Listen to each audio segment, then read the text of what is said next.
Thanks very much for sticking with us as always. And we're going to jump right in. Let's go. We're going to jump right in. We're trying out a new format today. We're going corner table with the new wall behind us. We basically rotated the camera 45 degrees. Yeah, so please let us know what you think of this. We'll make sure it's throwing us off. So we'll jump right into things. Overall, no like huge dramatic changes from last month.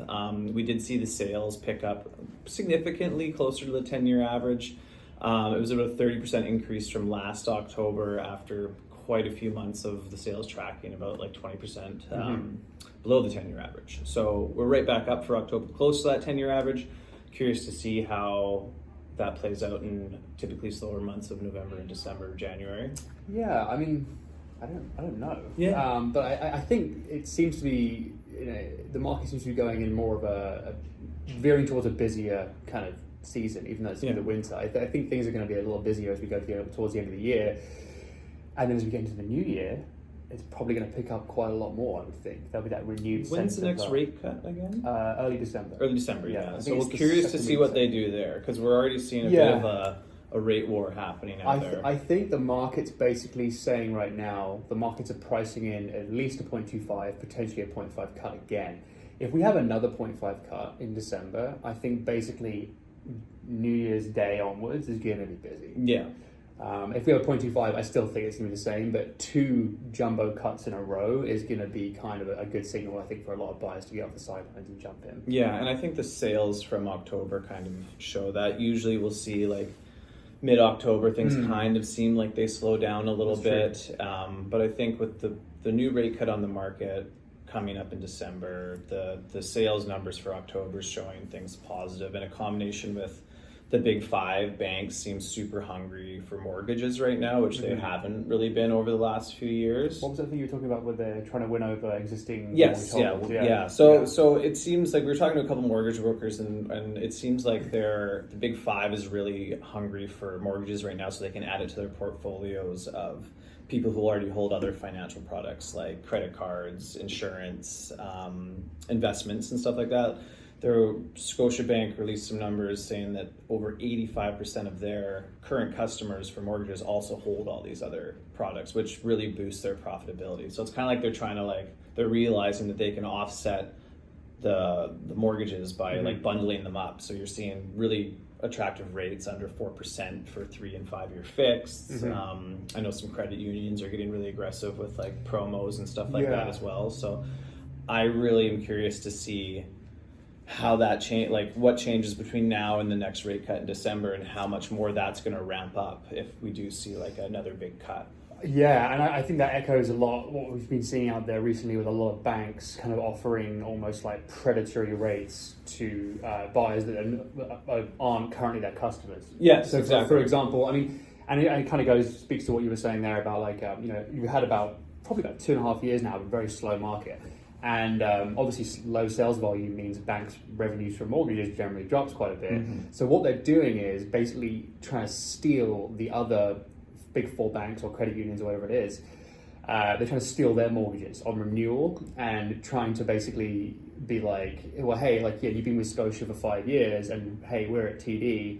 If you join us, we'll give you a 3.99 on a 5-year or 3-year or whatever it is. And they'll also do things and be like, oh, okay, you have $100,000 in that account from Scotia. Yeah. You move it over, and we're going to give you a percentage. Put that in a GIC here, or consolidate your debt with us, and get a bigger amount, and we'll give you this rate or whatever. Yeah, it seems like the big 5 is really pushing to just kind of consolidate and pick up all that refinancing that's happening now, and I think that's only going to get a bit more aggressive if we see the rates come down again. Well, and just something that sprung to mind is when Chrystia Freeland came out, I think about a month or 2 ago, and mentioned that you would no longer be stress tested with switching lenders on renewal. So they're obviously looking at that and saying, okay, now it's fair game. Like homeowners, if they're refinancing after 5 years, will not feel scared to switch lenders and have to refinance because the stress tests will not apply. So I think they're looking at that and going, this is kind of where our opportunity is to maximize our bottom line. And it really kind of seems like everything's being done to try to boost the real estate market back up. It's like they do all these things. It seems like there's a cycle of trying to crush it, and then they're like, well, let's make it let's make changes to like the insurance on Yeah. uninsured mortgages. Now it's up to 1.5 million, if you know what I mean. Yeah, and the Bank Canada slashing rates. Yeah, slashing rates, making it easier for new buyers to get in. The big five is all competing for mortgages, even though that they're not super like financially viable for them right now. So it kind of looks like there's a lot of stimulative action going on, but the reason the market's not going crazy right now is because there's just a ton of inventory in the market, and it takes time for these things to actually play out. We've said this before. It's like you can't just flick a switch and expect things to change. It takes 3-6 months for things to actually kind of play through. So that's why I'm a big believer in January. I think January's going to be busy. Yeah, I do believe that. I think we have a nice kind of slowdown December. January, February is going to pick up, but yeah, there's a lot going on out there, and we're running into a lot of people that are in mortgages currently that like they do want to make moves, but they're like I'm in a 5% 5-year fixed. He's like, it's up in a year and a bit. Like I want to wait another 6 months to get closer to before I like look at canceling that mortgage and getting another one. So I think there's a lot of people in limbo right now with finances and mortgages that are kind of waiting to see what happens with the next rate cut and how these new rules are going to trickle down and come into effect. I think December 15th is when the new mortgage rules come in. Yeah, that's when you can do the up to 1.5 million with less than 20% down. Everything gets a little more loosey. The 30-year amortization for first-time buyers is huge as well. That's going to be big. That's huge. Yeah, and on all new construction as well. Yeah, so that pre-sale that you've got completing that you bought 2 years ago, suddenly you can do a 30-year right out of the gate, no matter what. It's just kind of funny because it just does seem so doom and gloom, because everything we're seeing now is really indicating to us that we're going to see like a really active market. And when we can say active or hot, we don't necessarily mean the prices are going to take off. I really think there'll be a very slow, gradual increase in pricing. It's not going to be like, multiple offers, 20, 30, 50, 100 grand over asking like the old Wild West days. But I do think it's going to get really active out there, and the inventory will slowly get gobbled up, and we'll kind of get out of this balance mode. And I think within a year or so, we're probably going to be back to a seller's market, in my opinion. Yeah, I mean, I think we're probably going to light seller's market next year. Yeah. How far it goes is too hard to say. We can't predict that far ahead. It depends on inventory, it depends on rates, it depends on a lot of other things going on in the world right now. But I think it's safe to say that the market is repairing nicely. Things are looking positive for 2025.